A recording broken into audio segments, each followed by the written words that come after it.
예레미야 애가 3장 21절부터 26절까지 보겠습니다.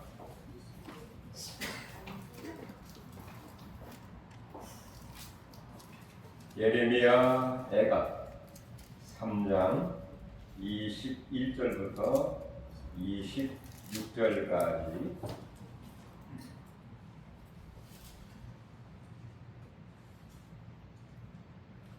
우리 같이 합독하겠습니다. 이것을 내가 내 마음에 담아 두었더니 그것이 오히려 나의 소망이 되었사오는 여호와의 인자와 긍휼이 무궁하심으로 우리가 진멸되지 아니함이니이다. 이것들이 아침마다 새로우니 주의 성실하심이 크시로소이다. 내 심령에 이르기를 여호와는 나의 기업이시니 그러므로 내가 그를 바라리라 하고다. 기다리는 자에게나 구하는 영혼들에게 여호와는 선하시도다. 사람이 여호와의 구원을 바라고 잠잠히 기다림이 좋도다. 아멘. 사람이 살다 보면 어려울 때 어떤 생각이 드느냐. 한밤중을 지나갈 때 과연 내일 아침이 돌아올 수 있을까? 내일 아침을 맞이할 수 있을까? 그런 생각이 들기도 하고, 우리가 일지하에 있을 때에 과연 우리에게 새로운 세상, 자유와 또 광복이 우리에게 있을 수 있을까? 그런 생각을 하기도 했을 것이고, 이 무더운 여름 날씨 과연 정말 선선한 가을이 올 수 있을까? 여러 가지 염려, 걱정, 또 우리가 고난과 역경 가운데 있을 때에 이 고난과 이 어려움을 정말 과연 극복해 나갈 수 있을까 하는 염려, 걱정, 두려운 마음이 우리에게 있는 것이 사실입니다. 그러나 오늘 본문에 이 예레미야 선지자, 예레미야 선지자는 보통 눈물의 선지자다 이렇게 얘기를 하기도 하고, 또 새 언약을 우리에게 말씀하신 소망의 선지자이기도 했습니다. 그런데 특별히 예레미야 애가, 이 애가라는 것은 슬플 애자거든요. 이 슬픈 노래다 그런 얘기입니다. 왜 슬픈 노래를 이 1장부터 5장까지에서 이 예레미야 선지자가 하고 있는가? 특별히 바로 예루살렘의 슬픈 노래거든요. 왜 슬픈가? 바로 유대 나라는, 이스라엘은 바벨론에 완전히 멸망을 당하게 되어 바로 성전은 불타버리고 성벽은 무너지고 백성들은 포로로 끌려가서 전혀 소망이 없는 절망과 낙심과 탄식하고 있는 바로 그런 내용이 예레미야 애가입니다. 자, 이렇게 절망 가운데 있었지만, 그러나 놀라운 것은 오늘 본문 21절에 그렇게 얘기를 합니다. 오히려 나의 소망이 되었사오는, 갑자기 이 절망 가운데 있는 가운데에 19절에 그렇게 합니다. 내 고초와 재난 곧 쑥과 담습을 기억하소서.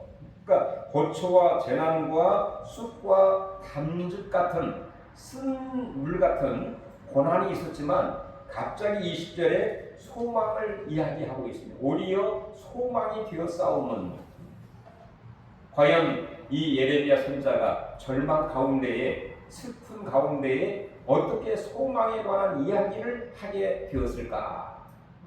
그 내용이 오늘 21절부터 26절까지의 내용이 있습니다. 아무쪼록 우리 인생 가운데에 어렵고 힘든 것은 누구나 다 마찬가지지만, 다시 한번 우리 가운데 바로 희망과 소망이 충만할 수 있기를, 또 또 우리에게 주시는 메시지가 나에게 주시는 메시지로 받을 수 있기를 주의 이름으로 축원합니다. 그럼 먼저 21절, 과연 이 예레미야 선지자가 이 절망 가운데에서 어떻게 소망을 갖게 되었는가? 우리 21절 같이 한번 천천히 읽어볼까요?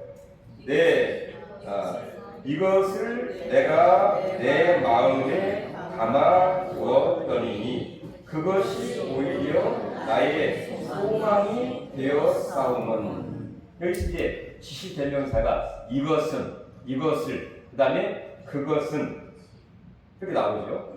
과연 이것은 무엇을 의미하고 그것은 무엇을 의미할까? 저도 고민을 많이 했습니다. 바로 여기서 이것을 이 영어 디스, 이것을 바로 고난, 이스라엘 백성이 당하는 고난과 역경을 말하고 있는 것이 아닙니다. 그 뒤에 22절, 23절의 내용처럼 바로 하나님을 묵상하면서 주시는 하나님의 성품, 즉 인자와 긍휼과 하나님의 성실을 묵상하는 가운데에 하나님과 하나님의 성품을 내 마음에 담아 두었더니, 그러니까 이 예레미야 선지자가 절망 가운데 소망을 갖게 된 그 원인 첫 번째는 그 마음속에 무엇을 담고 있느냐, 이게 중요한 것입니다. 당장 눈앞 보이는 현실을만 바라보게 되면 절망하게 되고 탄식하게 되고 그의 눈물이 시냇물처럼 흐르고 있는 것이 지금 현실입니다. 그러니까 그 현실만 바라보기 아니하고, 우리가 아픈 형제들은 아픔만 생각하고 아픔만 기억하게 바라보게 되면 절망하게 되고 낙심하게 되죠. 또 경제적으로 어려운 그 현실만 바라보게 되면 정말 앞이 보이지 않고 캄캄하고 낙심할 수밖에 없는 그런 현실을 저희들이 다하게 됩니다. 그런데 이 예레미야 선지자가 그가 그 마음속에 무엇을 담게 되었는가, 무엇을 바라보고 있는가, 바로 하나님과 하나님의 성품을 바라보고 성품을 담게 되었을 때에 소망을 갖게 되었다, 그런 얘기입니다.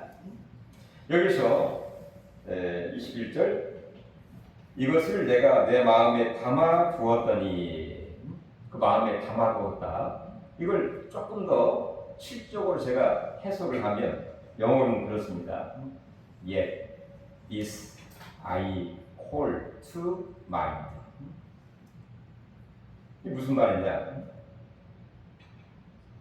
그러나 여전히 내가 어떤 마인드, 어떤 새로운 마음을 I call to, 어떤 마음을 불러들였을 때에 그런 얘기입니다. 그러니까 과거에 하나님이 인도하신 하나님과 그의 인도하심과 그의 성품을 call to, 떠올리게 될 때에, 기억하게 될 때에 그런 얘기입니다. 이 예레미야 선지자는 지금 당장은 힘들고 어려웠지만 과거에 하나님이 이스라엘 백성들을 구원하시고 인도하시고 축복했던 과거의 하나님의 그 역사와 인도하심을 call to, 떠올리게 될 때, 스스로 생각하게 될 때에 이루 말할 수 없는 위로와 소망을 갖게 되었다는 것이죠. 그렇습니다. 우리 하나님은 문제, 이 땅에 살아가는 사람들이 당하는 문제 당연히 있지만 그 문제를 해결할 수 있는 하나님이시고 그 문제보다 훨씬 능하시고 크신 분이 하나님이십니다. 그러니까 예레미야 선지자는 그 문제, 현재 당하는 이 슬픔, 불타버리고 또 무너지고 포로 같은 생활을 하고 있는 전혀 미래가 보이지 않는 그 절망 가운데에 현실만 바라보지 아니하고 하나님을 떠오르게, 하나님을 마치 하나님을 불러오는 것처럼 call to, 그 하나님을 묵상하고 하나님을 생각하고 하나님을 궁금하게 떠오르게 될 때에 이 예레미야의 마음속에 현실을 극복할 수 있는 능력이 생기게 되었다는 것입니다. 그렇습니다. 하나님의 성품, 하나님의 능력, 하나님이 오묘하신 이 하나님께서 진정 현실을 능가할 수 있는 비전과 꿈과 또 길을 보여주시기 때문인 것이죠. 그래서 22절, 23절은 구체적으로 이 예레미야 선자가 떠오르게 되고 바라보게 되고 묵상한 그 내용이 무엇인가를 22절, 23절에 잘 이야기를 하고 있습니다. 이와 마찬가지로 우리도 이 땅에 살면서 정말 예레미야의 그런 현실처럼 어느 때는 모든 것이 다 불타버린 것처럼 어느 때는 다 무너져버린 것처럼 굽는 탑이 다 무너진 것처럼 정말 그 밑바닥까지 떨어진 그 현실을 저희들이 체험하기도 하고 당하기도 하고 또 누구나 다 수고하고 무거운 짐을 지고 가는 인생들이죠. 우리는 다 위로가 필요하고 안식과 쉼이 필요한 존재들입니다. 우리 현실만 바라보면 내 앞에 내 자신만 바라보면 절망하고 낙심하게 되고 한숨이 나오게 되고 어떻게 해야 되나 고민만 해서 주름살 생기게 되고 마음은 답답해서 심장이 두근두근거리고 그 다음에 답답해지는 바로 그것이 우리 현실이죠.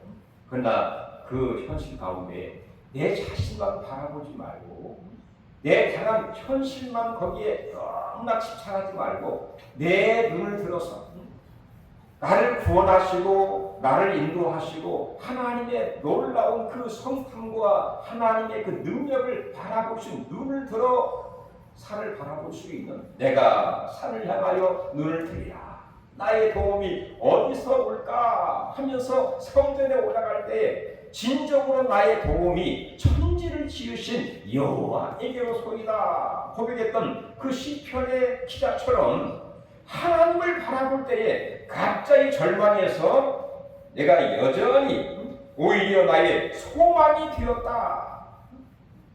절망이 소망으로 바꿔질 수 있기를 주의 이름으로 축원합니다. 그러면 바로 그 하나님은 어떤 분이신가? 우리 22절 한번 보시도록 하겠습니다. 여호와의 인자와 긍휼이 하심으로 우리가 진멸되지 아니함이니이다. 바로 예레미야가 생각한 하나님, 묵상하신 하나님의 성품, 하나님의 그 오묘하심은 바로 하나님의 인자. 바로 인자는 우리가 보통 인자하다 이렇게 얘기를 하죠. 이것은 사랑스럽다 그런 의미입니다.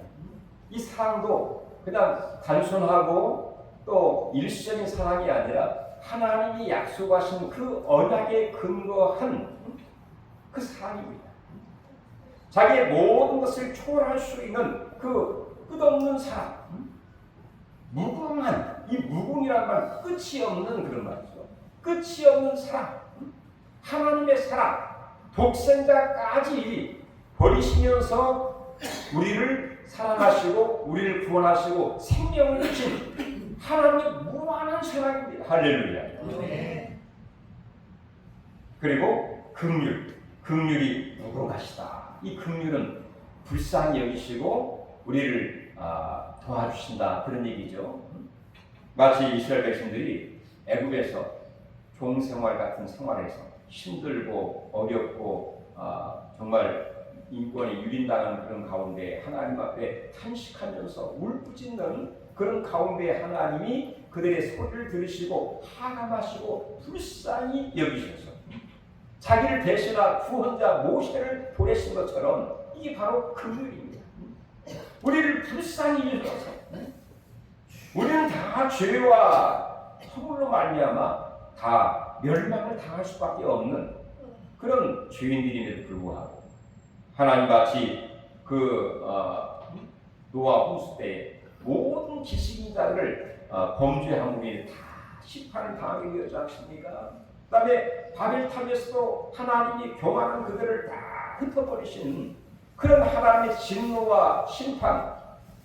오늘 20절 그 뒤에 보면 우리가 진멸되지 아니할지니라. 진멸당할 수밖에 없는 하나님의 진노와 심판과 저주와 하나님의 그 죽음을 당할 수밖에 없는 저희들을 끝없는 사랑과 또 하나님의 무한한 그 긍휼하심으로 말미암아 우리가 죽음을 당하지 않고 우리 생명을 보존하고 여기까지 있게 되었다 하는 것을 생각하니까 이 예레미야의 마음속에 이전에는 정말 슬퍼서 눈물이 시냇물처럼 흐르고 탄식하고 절망했지만 하나님을 생각하니까 하나님의 사랑과 하나님 긍휼의 그 성품을 생각하니까 내가 죽지 않고 여기까지 서 있고 또 하나님의 은혜 가운데 하나님의 일을 감당하신 일꾼이 된 이 모든 것을 생각하니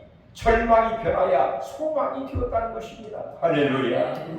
그 다음에 또 우리 23절 한번 보실까요?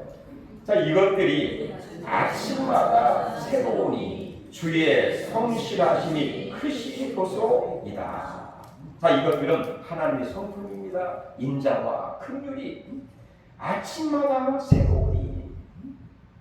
이 말은 우리 하나님이 매일 새벽마다 이 말은 아침마다 이 말은 매일마다 새롭게 새로운 은혜를 우리에게 부어주신다는 것이죠. 새로운 은혜, 일신, 우일신 그런 말이 있는 것처럼 매일 새롭게 은혜를 부어주셔요. 어떻게 하나님이 사랑과 그리고 긍휼하심으로 말미암아 우리에게 이 은혜를 날마다 부어주시는데 어떻게 부어주시느냐?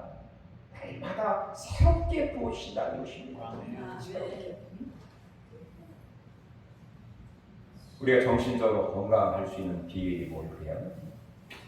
우리가 저녁에 주무실 때 배우분이 다 꿈을 꾼다고 합니다. 우리 꿈을 꾸는 가운데에 우리 마음속에 머릿속에 잡념과 악한 모든 생각과 그 모든 것들을 다 빠져나가게 합니다. 이 정화를 시켜주셔요. 잠이 마치 필터의 역할을 하는 것처럼 이 정신과 마음을 이 정화시키는 게 꿈입니다. 꿈을 통해서 배출, 마치 호흡 이산화탄소를 배출하듯이 이 꿈이라고 하는 이 심리적인 하나님 기회를 통해서 이 빠져나가게 하시고 정화시키시고 그래서 우리 마음을 날마다 새롭게 만드셔. 우리 하나님이 날마다 변함없이 우리에게 찾아오시는데 어떻게 해요? 여러분 저녁이 지나 오늘 아침 맞이하셨죠. 오늘 아침 정말 이 찬란한 태양이 쫙 떠오르는 모습을 보면서 어떤 생각을 했습니까? 호세아 선지자가 그런 얘기를 했죠. 여호와에 나오시면 아침의 태양처럼 변함없이 우리에게 오신다.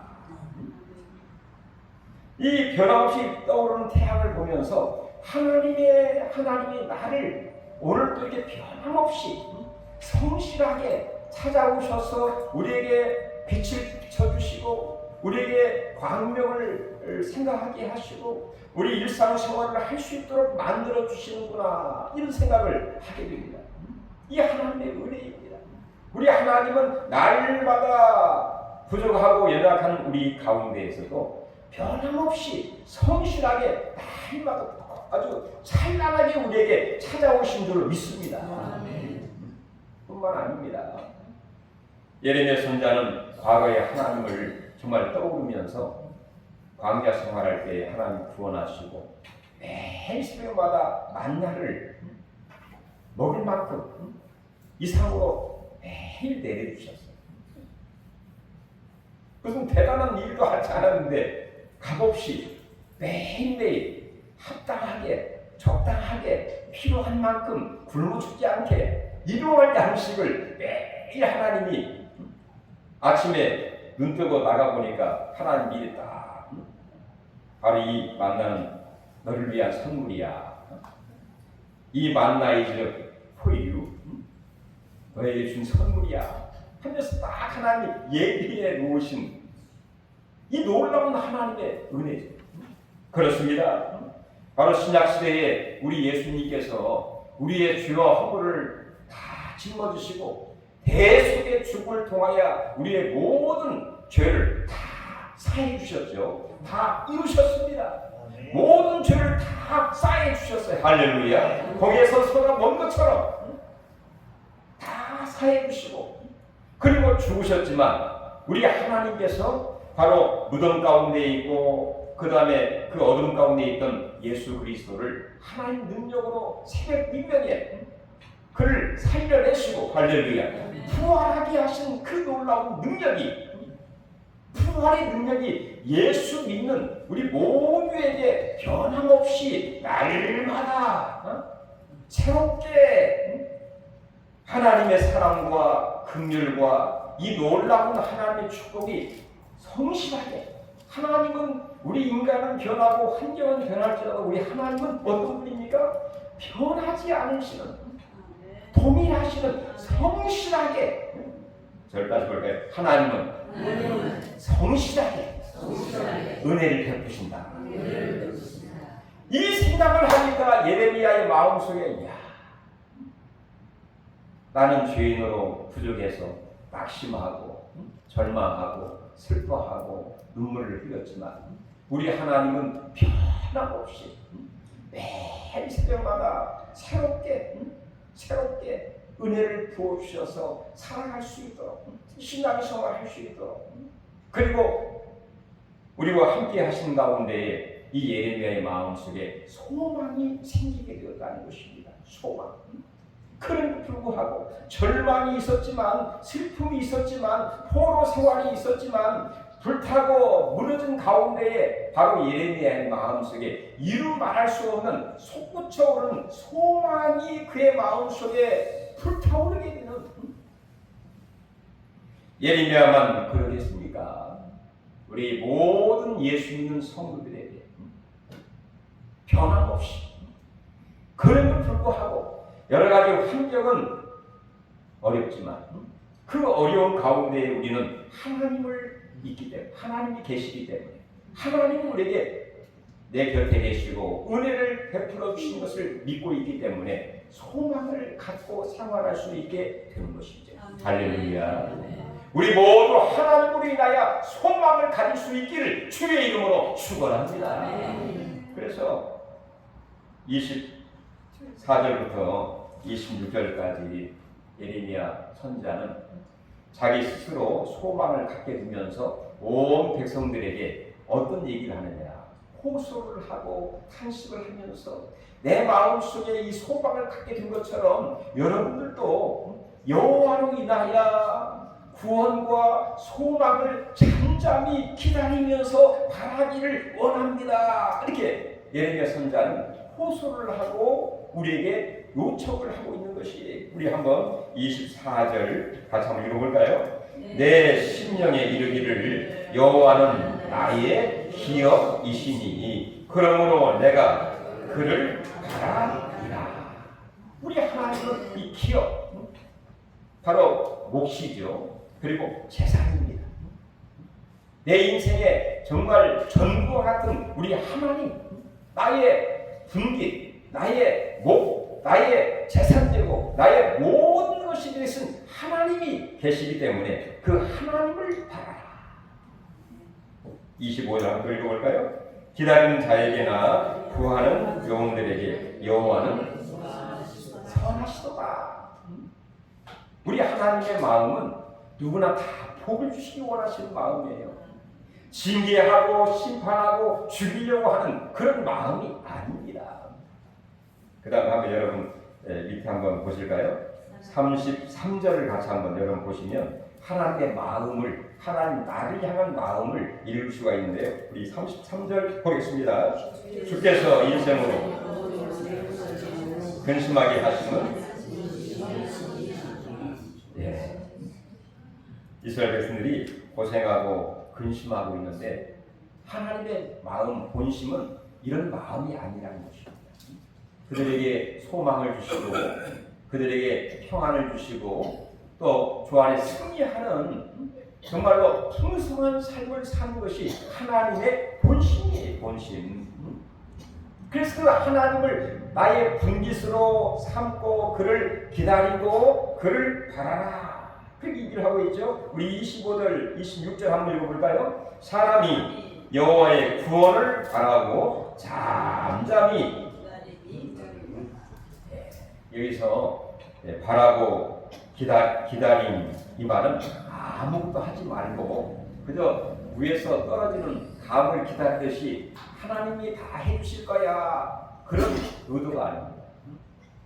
하나님을 믿고 하나님 절망 가운데 있음에도 불구하고 그래도 불구하고 하나님께 소망을 두고 영어는 yet I have hope 그렇지만 나는 하나님께 소망을 두고 내 주어진 환경에서 최선을 다하고 하나님의 도움을 구하고 하나님을 바라고 이 바란다 이 말은 방금 전에 이사야 40장 31절 여호와를 앙망하는 자는 이 앙망한다 이 말은 영어는 wait on the Lord 하나님을 기대한다 하나님을 기다린다 하나님을 바란다 그런 얘기입니다.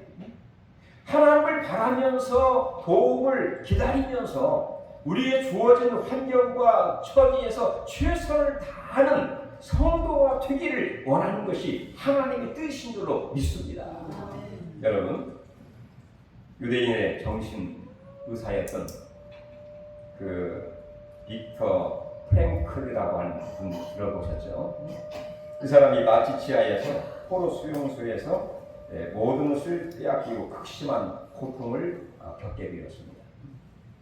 그래서 이 수용소에서 사람들을 볼 때마다 사람들이 매 시간마다 매일 죽어서 나가는 사람들이 있었습니다.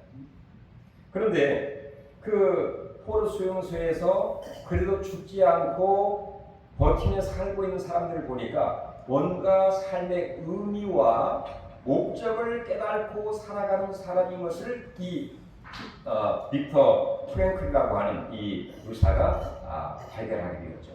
그래서 이 빅터 프랭클이라고 하는 사람은 그 수용소에 있지만 정말 앞이 전혀 보이지 않는 가운데에서도 창문 밖에 있는 그 모습을 보면서 태양을 보면서 야 비록 내가 지금 수용소에 있어 절망에 있지만 언젠가는 저 태양 빛처럼 빛을 볼 날이 있을 거야. 마지막 잎새라는 소설이 있는 것처럼 마지막 잎새를 보면서 그 생명을 유지하기를 원했던 그 저자의 그 마음처럼 그 마지막 잎새 그리고 밖에 있는 그 태양을 보면서 의미를 찾고 인생의 목적을 가지면서 살게 되면서 이 정신의학적인 빅터 프랭클이라고 하는 사람 유명한 그 책을 썼는데 의미요법이라는 그런 책을 썼습니다. 의미를 가지고 목적을 살게 되면 그의 인생이 훨씬 더 나은 삶을 살 수 있다 그런 얘기입니다. 여러분 우리가 살아가는 게 녹록지 않죠. 수고하고 무거운 짐을 지고 가는 수고 머리가 참 복잡하고 어깨가 무겁고 등허리가 참 제가 가끔 그런 표현을 씁니다만 등허리를 방바닥에 딱 대고 쉴 수 있다는 게 얼마나 큰 행복인지 모릅니다. 아프면 힘들고 그러면 제대로 눕지도 못합니다. 밤새도록 일하는 분 정말 졸리긴 졸는데 누워서 어떻게 잡니까? 밤새도록 일해본 사람이 정말 인생을 생각하게 됩니다. 야, 등허리를 방바닥에 대고 잘 수 있다는 게 얼마나 큰 행복이고 위안인가. 이런 인생을 살아가는 우리 모두 예레미야의 이 인생 고백처럼 슬픈 가운데에서 소망을 갖게 된 것처럼 우리가 이 땅을 살아가는 동안에 어려움을 당할 수도 있습니다. 질병으로 인하여 또 가정의 문제, 자녀 문제, 경제적인 문제 또 어떤 여러 가지 공동체 내 생활하는 그 공간에서 어려움을 당할 수도 있습니다. 그러나 우리는 내 현실만 바라보고 부족한 내 자신만 바라보게 되면 절망하고 한숨만 나옵니다. 우리는 하나님을 보시기 바랍니다. 하나님의 성품, 인자, 사랑과 긍휼과 성실이 그 모든 것을 행하시는 하나님을 바라볼 때에 진정한 위로와 소망이 있는 줄로 믿습니다.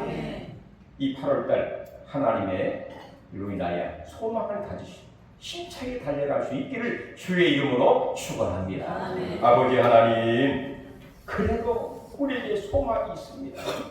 하나님이 살아계시고 하나님의 위로와 소망과 아버지 하나님의 긍휼과 또 인자하심, 또 성실이 끊임없이 우리에게 새롭게 매일매일 아버지 베푸신 그 은혜를 생각할 때 우리가 아버지 하나님 소망을 갖고 낙심하지 않고 절망하지 않고 우리 맡긴 사명을 잘 감당할 수 있는 우리 모두가 되도록 은혜를 베풀어 주시고 건강을 주시고 평강을 주시고 청통한 역사가 있게 하시고 여호와를 위하여 힘을 얻어서 독수리 날개치며 올라함같이 주여 우리의 맡긴 사명을 힘차게 감당할 수 있는 우리 모두가 되게 하여 주시옵소서. 예수님의 이름으로 간절히 기도하옵나이다.